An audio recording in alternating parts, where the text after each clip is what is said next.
¿Qué tal? ¿Cómo le va? Buenas tardes. Nueva edición de Hola Doctor. Bueno, mientras el COVID hace de las suyas, ¿no? Hay muchísimas patologías que deben ser tenidas en cuenta y deben ser tratadas y no hay que dejar de lado la consulta ni seguir los tratamientos que nos aconsejan. Una de ellas es la enfermedad celíaca, que afecta a no pocas personas. Vamos a hablar de esto con la gastroenteróloga Ayelen Casalini. Ayelen, ¿cómo te va? Muy buenas tardes. Hola, buenas tardes. Ayelen, ¿dónde estás trabajando en este momento? En este momento en Pehuajó, en la Clínica del Oeste, Ajá. ¿Y provincia de dónde? Buenos Aires. Sí, conozco. ¿Dónde estudiaste esta especialidad? Bueno, la especialidad en el Hospital Durán, ¿sí? En Ah, Capital mira. Federal, hice sí, el posgrado de la UBA, así que ahí fue donde me formé ya hace varios años, en la residencia del Claro. Hospital Durán. Y después elegiste, por supuesto, elegiste gastroenterología. ¿Por qué motivo? Bueno, mi padre es gastroenterólogo y creo que ese Sí, fue una gran inspiración. muy La verdad conocido. que es una especialidad muy linda, muy integral, que une la clínica médica con algunos procedimientos terapéuticos que son interesantes. Así que me gustó la combinación. ¿Tuviste duda en algún momento con alguna otra especialidad o dijiste, no, esto es lo mío? Me gustaba mucho la medicina clínica en Ah, general. claro, sí. Y elegir una especialidad dentro de eso, bueno, me resultaba interesante. Así que me fui por ese camino. Primero clínica, después gastroenterología, como para completar el estudio. Claro. Seguramente en esta especialidad también hay avances permanentemente, ¿no, Ayelen? Sí, sí, sobre todo, bueno, tenemos la parte endoscópica, Sí, donde hay siempre avances tecnológicos que nos ayudan mucho a llegar a los diagnósticos. Y sí, como en todas las especialidades, ¿no? Todo el tiempo van saliendo cuestiones nuevas, sobre todo para poder ayudar a los pacientes a hacer mejores diagnósticos, más rápidos los diagnósticos y mejorar los tratamientos, que es lo que uno más quiere, poder ayudar a claro, los pacientes. claro. Bueno, contémosle a la gente qué es la enfermedad celíaca o la celiaquía, como suele decirse. Sí, a mí me gusta más decirle celiaquía, tratarlo como una Celiaquía, condición, perfecto. porque la realidad es que el paciente celíaco o la persona celíaca está enferma mientras no hace el tratamiento, mientras está Ah, en mira. contacto con el gluten. Es una Ajá, enfermedad que se caracteriza por ser una enfermedad autoinmune. Esto quiere decir que el cuerpo reconoce como un factor extraño al gluten, que es una proteína ajá, de algunos ajá, cereales, el ajá, trigo, la avena, el centeno y la cebada. claro. El gluten actúa como si fuera una noxa, entonces el cuerpo genera anticuerpos contra el gluten.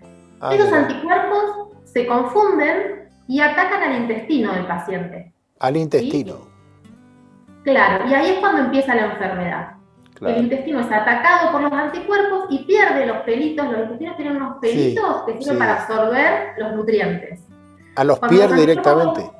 Los pierde. claro, los atacan, esos pelitos se pierden y ahí es cuando el paciente se enferma. Empieza a Claro. presentar síntomas o no, porque hay gente que es celíaca y que no presenta síntomas. Ah, mira vos. Te Por eso pregunto es porque una... lo dijiste de pasada. Esos pelitos que tiene el intestino, vamos a hacer un poco de docencia o que la gente entienda, ¿no? Nosotros también. Sí. ¿Para qué sirven esos pelitos? Esos pelitos se llaman vellosidades y Sí. sirven para absorber los nutrientes de los Ah, alimentos. Y también generan sustancias que ayudan a degradar los alimentos. claro. Entonces, cuando perdemos esos pelitos, pasan varias cosas. Por un lado, no se pueden absorber nutrientes, como por ejemplo el hierro, el calcio, algunas Ajá. vitaminas. Y por otro lado, perdemos algunas enzimas, por ejemplo la lactasa, que sirve para romper la proteína de la leche, la lactosa, Ajá. ¿sí? El Mira. lacto de la leche.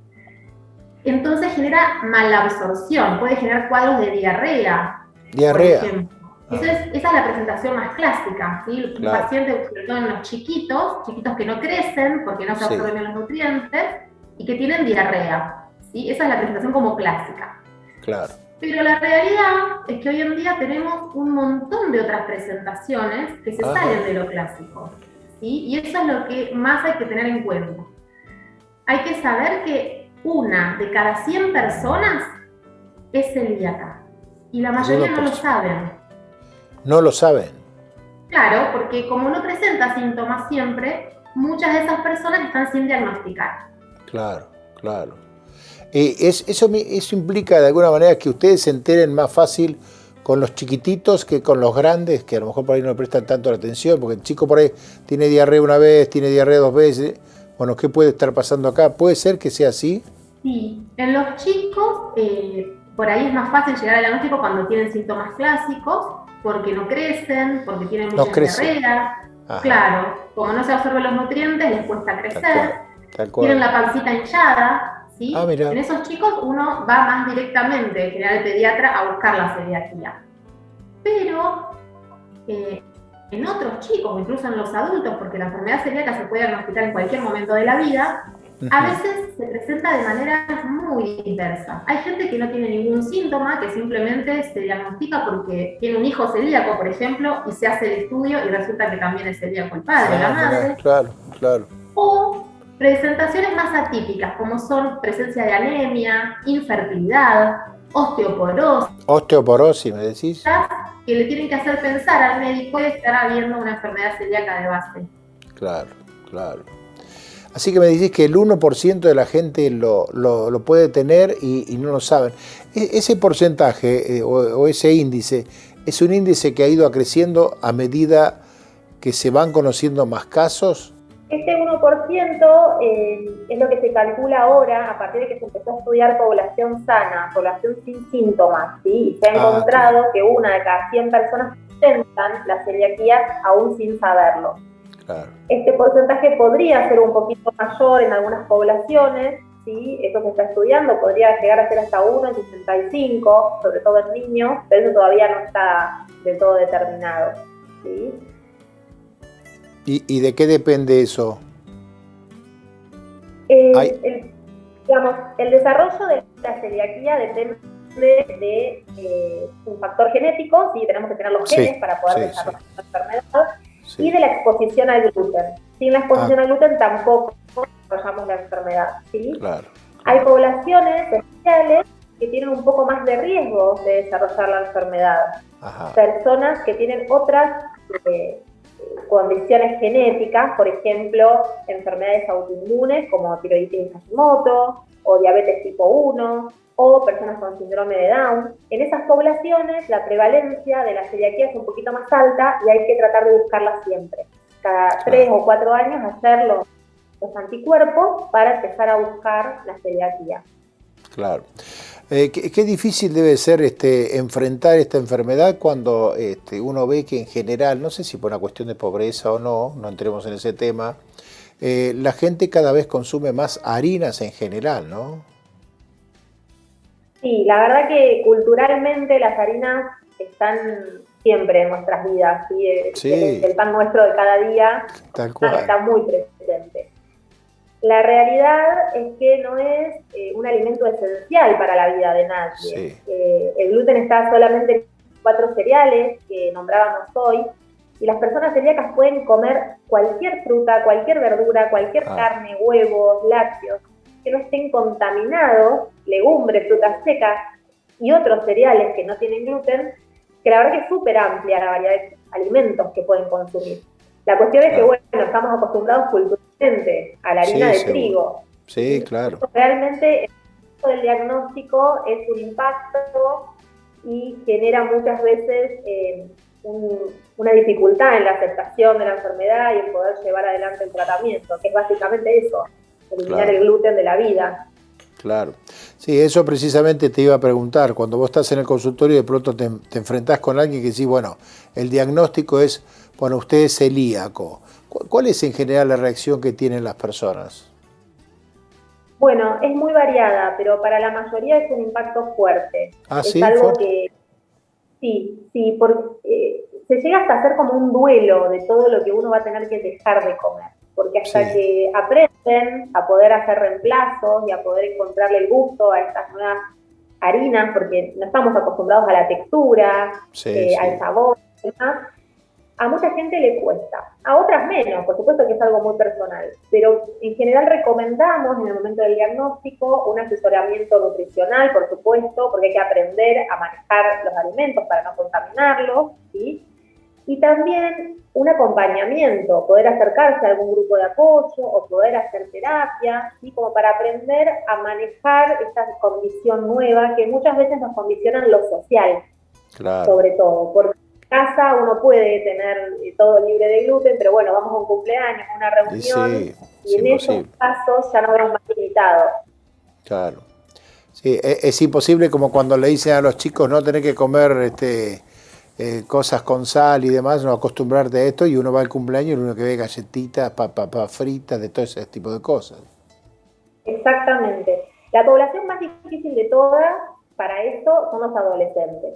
En general, cuando diagnosticamos en chicos chiquititos, ya desde muy chiquititos saben que tienen que comer las cosas que tienen el loguito, saben que no tienen que contaminar, es un poco más fácil. En la adolescencia, con toda la rebeldía que... Claro, tal cual, sí. Bueno, es lo más difícil. Y después los adultos en general suelen ser más conscientes de la importancia de poder tener esta enfermedad controlada, que pasa a ser una condición, para evitar las complicaciones. Claro. Si me permitís, vamos a hacer una pequeña pausa y seguimos hablando de la celiaquía, ¿te parece? Perfecto. Estamos hablando con la gastroenteróloga Ayelén Casalini acerca de la celiaquía. Es una enfermedad que afecta, según las estadísticas, a 1 de cada 100 personas. Señor director, hacemos una pausa.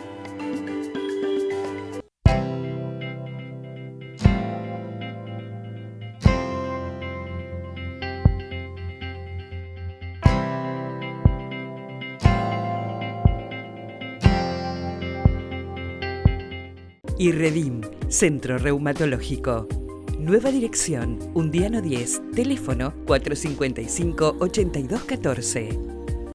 Osrga y Amsterdam Salud unidos para ofrecer los mejores planes de salud a sus beneficiarios. Hospital Italiano Regional del Sur, más de medio siglo atendiendo la salud de la gente de Bahía Blanca y la región. En el Hospital Privado Dr. Raúl Matera te brindamos mucho más que buena salud. 9 de julio 445, 455-8880. El monóxido de carbono no se puede ver, no se puede oír, no se puede oler. Sí, se puede detener. Mantén los ambientes ventilados. Deja una puerta o ventana entreabierta. Verifica que la llama siempre sea de color azul. Controla los artefactos con gasistas matriculados. Que no te sorprenda. Municipio de Bahía Blanca.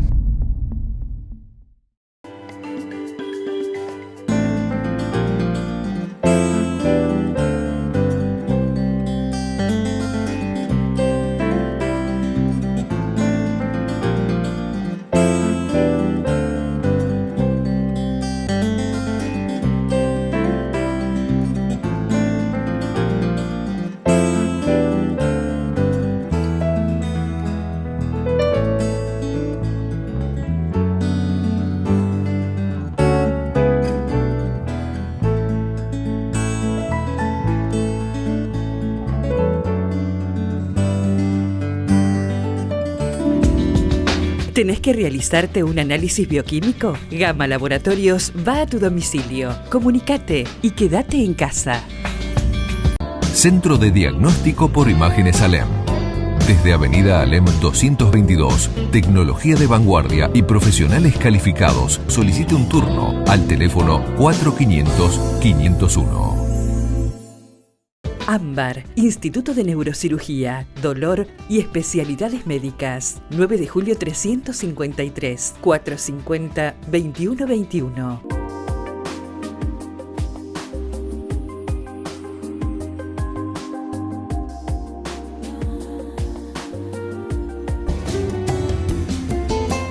Segunda parte de Hola Doctor, un programa interesante. Estamos hablando con la gastroenteróloga Ayelén Casalini acerca de la celiaquía, que afecta, como bien lo anticipaba en el primer bloque, a 1 de cada 100 personas. Y hay que cuidarse. Lo fundamental, seguramente lo va a reiterar ella, es tener un buen diagnóstico, porque nos pasan cosas y decimos, ¿qué me está pasando? ¿Por qué me pasa esto? Bueno, siempre saber ayuda a una mejor sobrevida, ¿no? Ayelén, me decías que los adolescentes son complicados, y yo me imagino que es así. ¿Y el adulto toma conciencia en general de esto? Sí. Bueno, Los pacientes que tienen síntomas, que llegan al diagnóstico porque realmente les dolía mucho la panza, porque tenían diarrea o porque no podían bajar de peso, y en general notan tanta mejoría con la dieta sin gluten, pueden sostener el tratamiento sin ningún problema. El mayor problema, la mayor dificultad para poder sostener esta dieta sin gluten lo tenemos en los pacientes que no tienen síntomas clásicos, que no sienten nada. Que uno le dice no coma gluten, el paciente come gluten y no siente nada. Es muy importante que ese paciente celíaco, de todas maneras, aunque no tenga síntomas, continúe una dieta sin gluten. Porque pueden aparecer otras complicaciones, ¿sí?, secundarias a la celiaquía no tratada. Entonces es muy importante que la dieta sin gluten sea estricta y de por vida. No tenemos permitido los grados de celiaquía. Hay gente que me dice, no, pero yo tengo una celiaquía leve porque no tengo síntomas. Me doy un permitido. Eso no existe. Cada vez que consumen gluten, los anticuerpos suben y eso enferma al paciente. ¿Sí? Sí.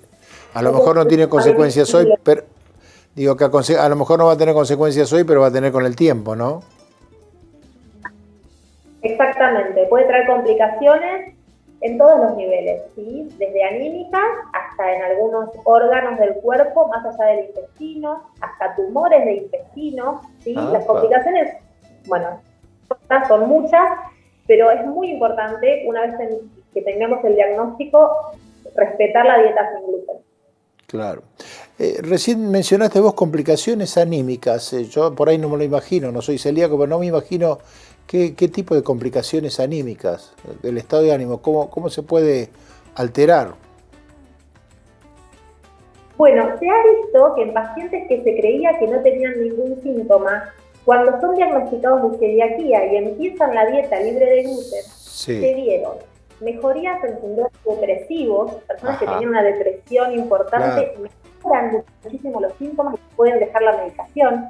Chiquitos con trastornos en la conducta o en la concentración, que una vez que dejan el gluten mejoran muchísimo el rendimiento escolar, pueden concentrarse mejor, están más tranquilos. Eso se ha visto y está totalmente comprobado, ¿sí? Afecta a nivel cerebral, incluso hasta está relacionado con algunos tipos de epilepsia, ¿sí? Afecta a todos los órganos del cuerpo. Por eso es tan importante un diagnóstico y poder sostener el tratamiento. Sí, correcto. Uno a veces por ahí, bueno, la persona está diagnosticada y de pronto dice, bueno, está bien, yo tengo que comer alimentos sin gluten. ¿Es fácil o es complicado hoy conseguirlo? Porque ese forma parte de un tratamiento, ¿no? Sí, es el tratamiento. Comer sin gluten es el tratamiento. Estamos acostumbrados a comer productos industrializados, productos que vienen en la bolsita, empaquetados. Ese tipo de productos en este momento tienen muchísima más variedad libre de TAC, libre de trigo, avena, cebada y centeno. ¿Sí? Cada vez hay más disponibilidad para los pacientes para poder comprar. De todas maneras, siempre lo ideal es tratar de hacer los alimentos en casa. Todo lo que uno quiera elaborar con harinas sin gluten, hacerlo en casa. Porque todo lo que compramos ya procesado tiene mucha cantidad de aditivos, tiene mucha más cantidad de sodio, de grasa, para darle esa textura y esa palatabilidad de los alimentos que les falta cuando no tienen gluten, ¿sí? Claro. Yo me fui para el tratamiento, pero me olvidé y te lo pregunto ahora. ¿Cómo es el diagnóstico? ¿Cómo llegás al diagnóstico vos? ¿Tenés que hacer estudios? ¿Cómo es?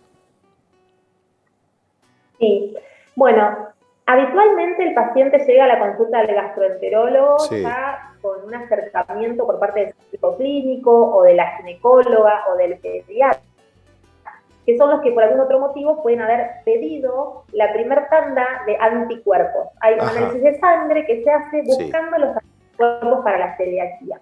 Los anticuerpos son elevados, lo que hay que hacer es una endoscopía digestiva alta para poder confirmar el diagnóstico tomando biopsias del intestino delgado, del duodeno. Perdón, te corto un cachito. ¿Inclusive en los chicos hacer una endoscopía o en los mayores? Sí, no, en todos. En este momento no hay consenso para poder llegar al diagnóstico de celiaquía sin la endoscopía. Yo creo que en algún momento se va a poder, solamente con los análisis de sangre y por ahí con el test genético, poder llegar al diagnóstico. En este momento hay que hacer los análisis de sangre y la endoscopía con toma de biopsia. Necesitamos que haya atrofia en las vellosidades, en el microscopio, cuando el patólogo lo mira, para poder confirmar el diagnóstico de celiaquía. Correcto. Esas vellosidades que vos me decís que faltan o son atacadas por el gluten, ¿tienen alguna forma, se van recuperando sin el consumo del gluten? Claro, exactamente. Por eso decimos que es una condición y que el paciente, una vez que deja de tener contacto con el gluten, ya deja de estar enfermo, porque recupera las vellosidades, recupera la absorción normal de los nutrientes y entonces se encuentra sano. Pero no puede volver a consumir gluten. Una vez que vuelve a consumir gluten, otra vez las vellosidades se acortan. Sí, sí. Pues vos sabés que, Ayelén, vos sabés que yo he conocido gente mayor que se ha enterado de que tenía celiaquía después de los 30 años, como bien vos decías recién. Es decir, yo no tenía síntomas y un día me hicieron un análisis porque tenía algunas pequeñas cositas que me pasaban y me dijeron que tenía celiaquía, no lo podía creer. Sí, tal cual. Sí, tenemos personas mayores de 70, mayores de 80 diagnosticadas con celiaquía. ¡Epa! Porque es una condición que muchas veces está solapada o que no termina de despertarse hasta determinado momento de la vida. Uno puede tener latente ahí la enfermedad y que no se haya terminado de desarrollar. Si en algún momento de la vida, por algún motivo, bueno, se desarrolla, podemos encontrar y hacer el diagnóstico. Claro. Sí, a cualquier edad. Claro, ¿y cómo le fue a esa persona de 60, 70 años? ¿Cómo le fue a lo largo de toda su vida teniendo celiaquía? ¿Cómo lo sobrellevó sin saber? Hay dos opciones. Que haya tenido la enfermedad celíaca desde muy joven y que entonces llegue realmente muy enfermo, ¿sí? Con osteoporosis, con una marcada, con un linfoma, ¿sí? Una persona enferma porque tuvo la celiaquía y no se le diagnosticó. O puede ser que no haya desarrollado la celiaquía hasta una edad muy avanzada. Durante toda la vida fue sano, pero se le despertó, digamos, la celiaquía en la adultez. En ese caso, el paciente ya no va a llegar a estar enfermo a la consulta. Va a ser un diagnóstico reciente de una persona que se puede recuperar fácilmente. Tal cual, tal cual. En la familia, que ¿esto tiene alguna condición genética más allá de que sea una enfermedad autoinmune? Es decir, mamá, papá o algún familiar tuvo y algunos de los hijos pueden llegar a tener o tienen mayor prevalencia. Sí, exactamente. Tiene más riesgo de ser celíaca una persona que tiene un familiar de primer o segundo grado celíaco. ¿Sí? Siempre que hacemos un diagnóstico tenemos que estudiar a los padres, a los hermanos y a los hijos de la persona diagnosticada, justamente para poder rescatar a esa persona que puede estar siendo celíaca y no lo sabe. Claro. Porque no tiene síntomas, por ejemplo. Sí, sí. O sea que pero tiene una predisposición. Claro. Algún grado de herencia tiene. Sí, lo tienen, exactamente. Claro. Por eso es que hay que buscarlo. Y vos dijiste de pasada también el tema de la fertilidad. ¿Por qué? Sí, porque se vio que las personas que son celíacas y que no están diagnosticadas, tanto hombres como mujeres, esos anticuerpos atacan a los óvulos y a los espermatozoides y disminuyen el porcentaje de fertilidad. Se ha visto que bebés que nacen de papás que tenían una celiaquía no tratada, o sea que ese espermatozoide era de un papá enfermo, pueden nacer más prematuros o con bajo peso, ¿sí? Pero lo más frecuente de todo es que una mamá, una mujer que quiera quedar embarazada y que no lo logre porque tenga abortos a repetición, pueda ser celíaca y no lo sepa. Cuando empiezan el tratamiento para la celiaquía, recuperan esa fertilidad. Correcto. ¿Sí? Sí, sí. La última, ¿de qué o en cuánto sirven los grupos de autoayuda en materia de celiaquía, Ayelén?